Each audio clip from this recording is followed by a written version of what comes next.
So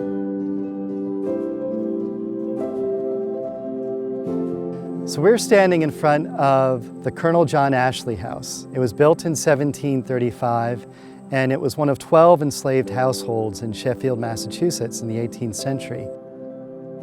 I'm Mark Wilson, Associate Curator with the Trustees of Reservations. So Sheffield in the early 18th century was a very rural farming community. It was located far away from the center of activity in Boston. It's in the lower, far southwestern portion of Massachusetts. They did shipping along the Housatonic River that's located nearby.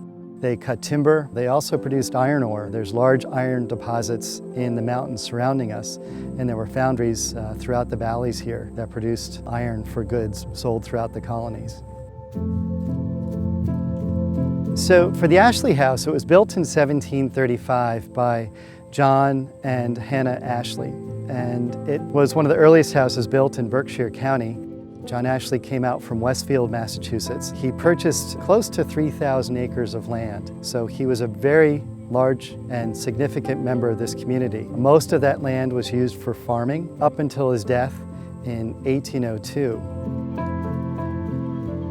Slavery in Massachusetts in the 18th century, it's something that began in 1640s, and households with slaves typically had 4 to 6 enslaved members of that household. And they were working in the fields, they were running farms, and they were also inside the house. And in this house, there were 5 people who were enslaved: Brom, Zach, John, Harry, and a woman named Bett. What we know of Bett is that she was born in the Hudson River Valley around 1740. She was born into slavery.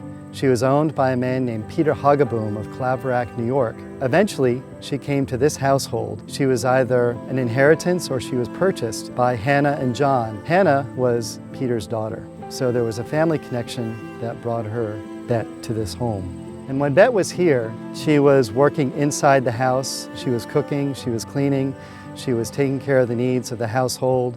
She was also a midwife and a nurse, and after time, known for her skills taking care of people within the community here in Sheffield and the surrounding towns. And in 1773, a very important event took place here. It was writing of the Sheffield Resolves, which was a statement of grievances by the colonists against British rule. And in that document, there was a line that Bett heard many times. It reads, "Mankind in a state of nature are equal, free, and independent of each other, and have a right to the undisturbed enjoyment of their lives, their liberty, and property." And this would be significant for a woman who was born into slavery and spent her entire life serving the needs of other people.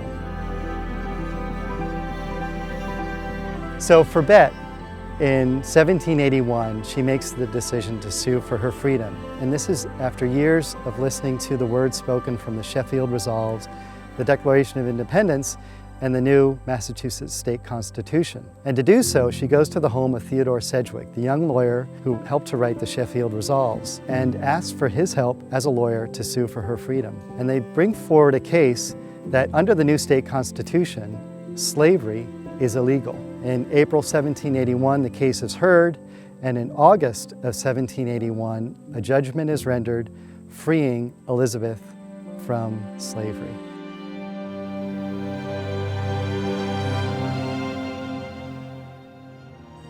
And at that point in her life, she then gets a new name. She goes from Bett to Elizabeth Freeman, a name that she chose. And it was an intentional choice on her part to celebrate her new life and to lead her new life.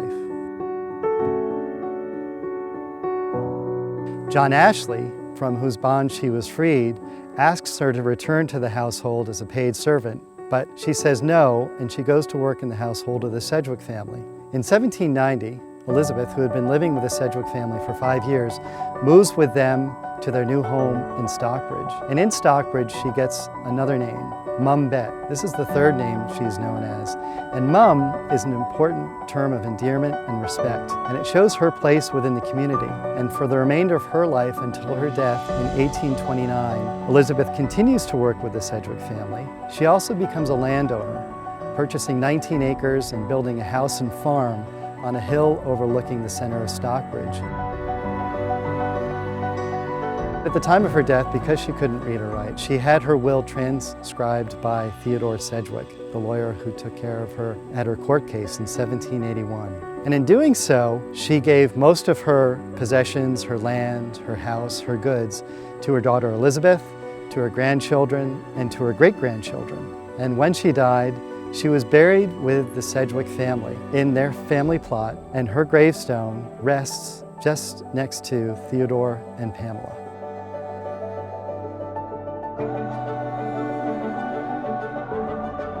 She's the only non-family member to be buried with them, and it shows the place of importance and respect she had within the community and for the Sedgwick family.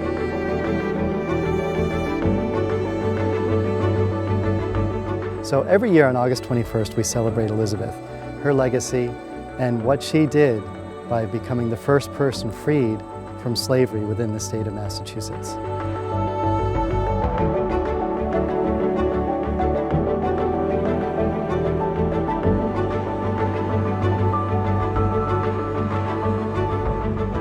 And it was because of Elizabeth's courage and determination that the institution of slavery was finally abolished in the state of Massachusetts. And Elizabeth's life inspires us to take action against injustice to this day.